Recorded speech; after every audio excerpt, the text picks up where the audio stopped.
Hi, good afternoon. Welcome to the marketplace. Coming up, Bank of Ghana assures Cedi stability will be sustained as the country's international reserves reach a record $7.92 billion at the end of November this year.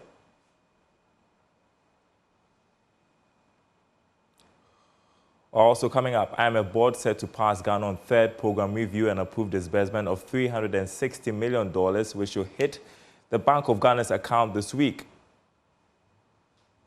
Plus, government misses its Treasury bills target again by a massive 2.3 billion cedis as liquidity remains tight on the money market ahead of this Saturday's general elections.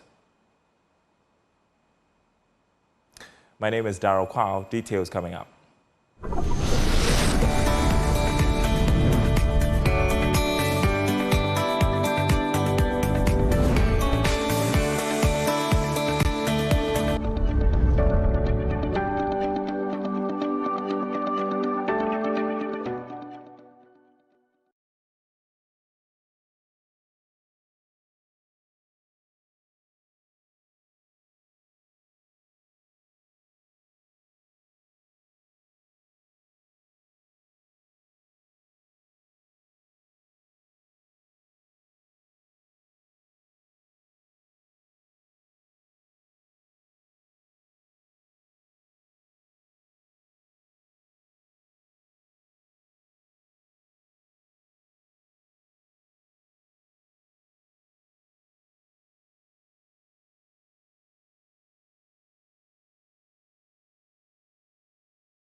And first up, the Bank of Ghana has assured that the cedi's gains against the dollar will be sustained in the coming weeks. This was contained in a statement issued by the Monetary Policy Committee after it met to review the economy. Here's more in this report. The Bank of Ghana is basing its assurance on the fact that the factors that caused the recent pressures on the cedi from August to September this year are easing. One can cite the election-related uncertainties, which is said to be going away. The central bank is also arguing that with its improved reserves that has hit $7.92 billion, it is now in a strong position to support the local currency. It argued that it has, for instance, been able to add $1.91 billion to its reserve from January to September this year. The monetary policy report even showed that from September to November this year, the cedi appreciated by 6% to the dollar. The Bank of Ghana also believes that with the improved economic numbers and sentiment, that will also impact positively on the cedi fortunes going forward. The central bank therefore argues that with all these measures being instituted, businesses should not be worried about whether what is happening with the cedi can be sustained going forward. Now, economist Courage Butte has called for sustainable measures to stabilize the cedi. The Bank of Ghana is said to have released more than $300 million onto the market to sustain the cedi's gains. Now, speaking on PM Express, a business edition, Mr. Butte cautioned that the country's dollar reserves may not support the long-term sustainability of the cedi in 2025. We will see the data probably later today or tomorrow, where reserve is currently. But the question is, at that rate of 250 million, how long can we continue? A week? How long can we continue? And how long until reserves are depleted to threadbare? On the flip side, we are using gold for reserve to accumulate reserve to the levels we're seeing it. What is the daily or weekly accumulation of gold and versus the amount we are selling off, and what is the net effect? And that will tell you the speed at which reserves will be depleted or accumulated. And so if we have data on the weekly or monthly accumulation of gold versus what the scale of intervention we are seeing now, how long it's going to go, I guess it's a response to the seasonality effect. I don't know if it will go beyond Christmas or it will even go to Christmas, but it's probably meant to tackle the pressures around the period as Mr. Obeng and his people Dr. Obeng and his people are importing for the festive season. They want to maybe tackle that pressure. How long will it go? And to what extent are we not depleting the reserve back to threadbare where we will introduce vulnerabilities again? All of these will play on the minds of investors and people who move money. And so the sustainability of the cedi going forward versus the dollar going forward or otherwise would depend on the answers to these questions. Then these are things I believe maybe at the next MPC meeting, if at all it's a press conference, we should be interrogating that how sustainable are the current liquidity interventions. If we are clear they are sustainable, then we could say that the correction will continue. But otherwise, again, you may push it to a certain level. Remember, in 2022, the cedi touched about 15, 16 cedi to $1. And then there was a correction to 19, 11.9, thereabout. But anytime there is pressure, anytime there is uncertainty, that level it reached becomes, if you like, the ceiling. It is the level investors will be very quick to run back to. So we saw 17.9, 17.8, I mean, not so long ago. That is the notional ceiling now for a lot of people. So long as there is any sign or indication that there is everything happening is a horse and the fundamentals won't support it, it won't take long for it to get back to that 17.9. All right, so we've entered into the month of December. There's going to be plenty shopping as we approach the festive season. Industries and traders are rejecting calls for a reduction in prices of goods in line with the city's improved performance. The local currency has witnessed one of its biggest gains, in the month of November. Now, this has resulted in a push by some consumers for price reduction on imported goods. President of the Association of Ghana Industries, Dr. Humphrey Dake, explains there are other cost inputs that have not gone down. Take a listen.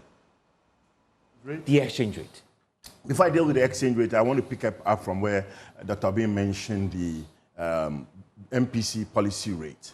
And therefore, you see, and in the economic balance, they have what we call the fish effect. And where the fish effect technically describes the nominal interest, which is equal to the real interest plus inflation, where all things are equal. That's the economics will tell you. Yeah. And we know all things are not equal. Definitely. So once all things aren't equal, then you deliberately make interventions, either in the real rates, so that once you are tempering with the inflation through the monetary policy tools, whilst you seek to use monetary policy tools to control the inflation within the equation, once all things are being not equal, of course, that will not drive down the nominal interest rate.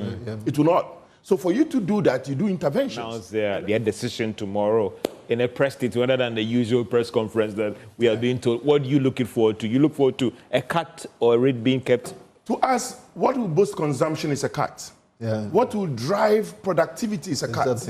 What will drive what you call, I mentioned productivity, consumption, and job creation is a cut. So to the nation, that is what we want. So what does Bank of Ghana want? To them, perhaps they want to meet their inflation target figure. At the expense of businesses complaining about that cost is why of the credit. Managers of the economy needs to weigh the balance. So to us, we want to create jobs. We want consumption to be driven. So that is why we have different. All right, moving away from the cedi, IMF board is set to pass Ghana on the third program review and approve the disbursement of $360 million to the country. This will happen after the board meets later today to review its staff report about the country's program performance. George Rafi has more. Joy Business understands that going into this board meeting, the staff report has not raised any question about how Ghana has fared under the program. They are therefore recommending to the board to pass the country based on how it has met most of the key targets under the fund program. There are even in some circumstances that Ghana has overshot the target set under the third review. We also understand that the pre-engagement to the board members hasn't seen any of them object to Ghana passing the third review. Joy Business has learned that the IMF is kind of okay about the direction of the economy and how Ghana is now on that path to full economic stability. The board will also approve the disbursement of some $360 million. That should hit Bank of Ghana's account before the close of this week. All right, you're watching The Marketplace. We want to bring you some updates on the financial markets. Now, government missed its Treasury bills target again by a massive 2.3 billion cedis as liquidity remains tight on the money market ahead of this Saturday's general elections. That's according to the latest auction results by the Bank of Ghana. This represented an undersubscription of 37.09%. Here's more in this report. The government got 3.83 billion cedis from the sale of the short-term instrument.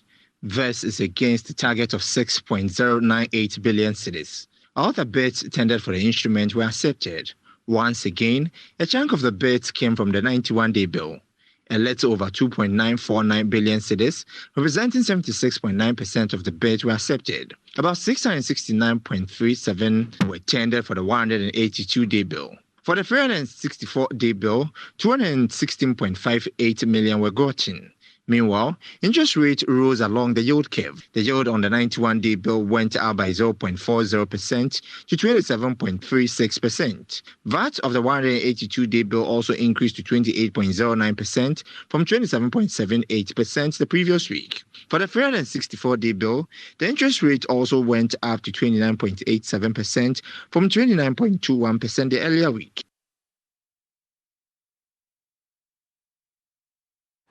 Now to the stock market, the share prices of Ecobank Transnational Incorporated and BOP are expected to go up this week on the Ghana Stock Exchange. Grace Munayan of DataBank Research has more on how your investments will fare this week.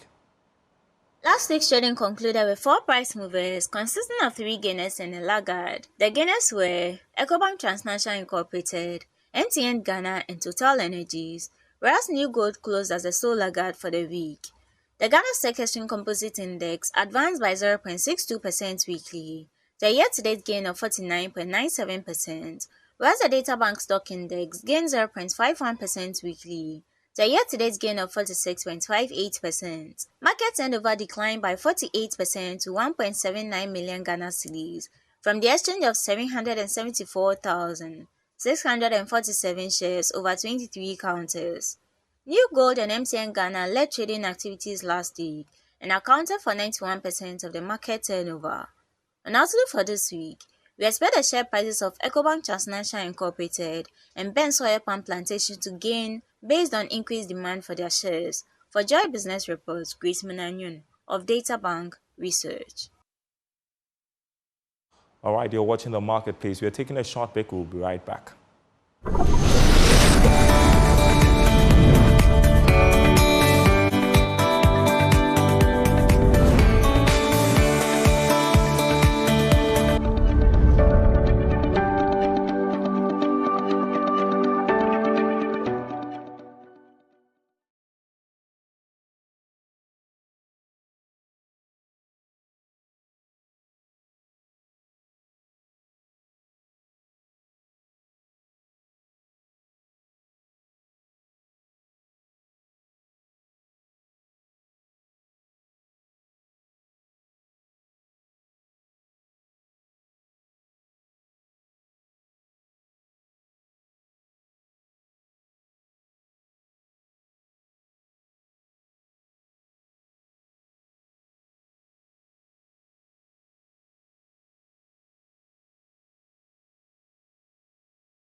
Welcome back. We have some more stories for you on The Marketplace. The Italian ambassador to Ghana, Daniela De Orlandi, is hopeful that trade between Ghana and Italy is expected will increase this year due to increased partnerships between the two countries.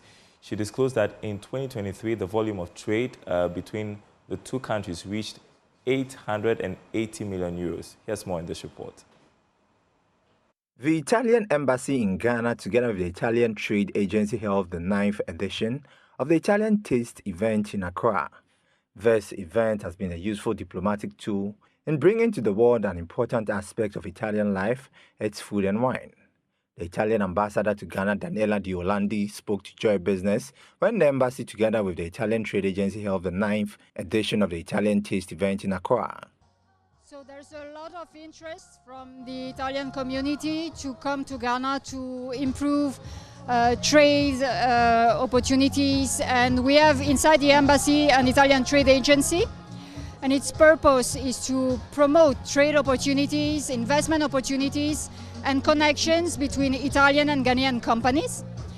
And events like that are good networking events to promote our culture, our food, our wines, but most of all to make connections, because there are many representatives of the business communities this evening, both from Ghana and from Italy. And in fact, in 2023, the volume of bilateral trade reached 880 million euros, which is the highest level in the last 10 years. So we are really proud about this achievement.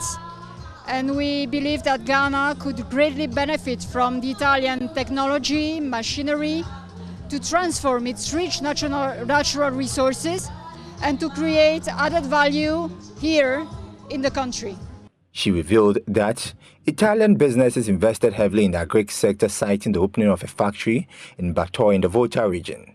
Madame Deolandi is confident, given the record-breaking performance in 2023, the outlook for 2024 is very bright. There are more Italian investments. For example, in the Volta region, in Bator, there was a very huge agricultural project which was commissioned by the Deputy Minister of Agriculture and by myself last July. And we believe it will contribute also to increase the food security, because it will be a production of rice, tomato, sorghum, etc. for the local market, for the domestic markets.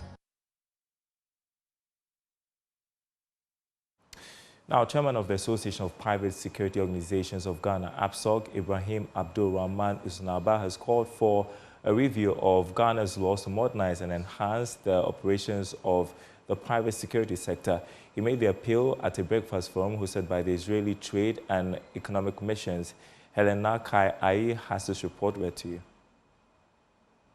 The Association of Private Security Organizations of Ghana has over the years complemented public sector efforts in strengthening security across the country. To further enhance its operations, the association has partnered with the Israeli government to gain advanced expertise in the security field. Speaking to Joy Business after a breakfast forum in Accra, Chairman of the association, Ibrahim Abdurrahman Usunaba, called for a comprehensive review of Ghana's laws to strengthen the operations of private security firms. So we have put in proposals years back. We've met up with authorities like Ministry of Interior, like Parliamentary Select on Defense and Interior, Attorney General, Police Service, with those proposals telling them that the LI about 35 years ago, it has outwit its usefulness. For that matter, we need a new page, which we have been asking for an Act of Parliament, so that in that Act of Parliament, once a new door is open, most of the things and then the good ways, we can come together as a country, brainstorm, discuss, and then bring more things on board to ensure that the private security become a better one in Ghana. Mr. Usunaba also emphasized the sector's readiness to support national security efforts, particularly as the country approaches its elections. They are hoping for a safe elections. And if you look at it, the security landscape in Ghana have even come out to issue a communique that any citizen, if you hear anybody doing anything that can hinder the effort of the election, that can bring any problem, once you notify the police and the police goes there and they are able to arrest those people, there's a ransom amount that has been put in up there. That tells you how prepared the private security industry is ready, how tells you how prepared the police is. Deputy Chief of Mission Embassy of Israel to Ghana, Aviel Abraham, said his country will continue to collaborate with Ghana to enhance security standards. Israel has a lot also to learn from Ghana, and I'm a great believer of working together, hand in hand. And of course, Israel is very advanced when it comes to security, when it comes to technology. And I think in that way that we are bringing Israeli companies to bring their added value so they can contribute to the safety and the security of Ghana. The forum presented an opportunity for Ghanaian participants to connect with Israeli companies specializing in security solutions. Now, President of the Advertising Association of Ghana, Andrew Aka, has called on the next government to prioritize and expedite the passage of the Advertising Council Bill. He made this appeal at the annual general meeting of the association. The Advertising Association of Ghana convened its annual general meeting, uniting industry leaders, creative professionals, and key stakeholders. The event provided a platform to celebrate achievements, address pressing challenges, and chart a path for a more innovative and competitive advertising industry. As part of the discussions, President of the Association, Andrew Aka, emphasized the critical role of the Advertising Council Bill in ensuring ethical standards, fostering professionalism, and protecting public interest within the advertising sector. So this is a big call from the association and from all members of the marketing communication industry, the advertising industry, to the next government, that this bill is very, very important for us to review and pass. If you want to join the league of other countries who have actually done tremendous stuff, so it is very, very important that we actually protect the interests of those who have invested in the advertising industry by passing this bill, and also to curb, as a regulator, this bill is going to you're going to have a body that will be instituted as a regulator. Meanwhile, the president of the Institute of Public Relations, Esther Koba, encouraged young creatives in the advertising field to join the association. She highlighted the importance of collaboration and learning as a means of fostering innovation and excellence within the industry. A lot of young professionals feel that associations such as AAG, CIMG, IPR Ghana are for businesses or people who are advanced in the profession. It is rather even more relevant to people who are trying to grow themselves. So if you are able to, you join and you learn, you get into networks that help you to enrich what you know, grow your profession. The Advertising Association of Ghana reaffirmed its commitment to shaping a vibrant and sustainable advertising ecosystem in Ghana. Helena Kai Ayis report read to you.